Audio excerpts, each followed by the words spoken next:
Urrengo atala. Nola deskonposatu zenbaki hamartar bat? Beno, hemen daukagu adibide bat. Irakurriko dugu. Pentsatu nola irakurtzen den. Bai, pentsatu duzu? 321 unitate eta 423.000.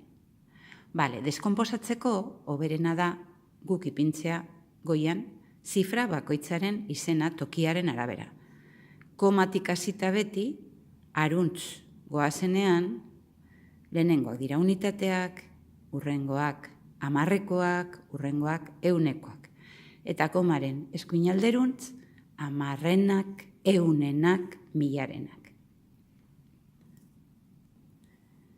Beraz, hasiko gara deskonposatzen. Handik honuntz, 3 ehuneko gehi 2 zer? Idatzizuk? Bai, hamarreko gehi 1 unitate gehi 4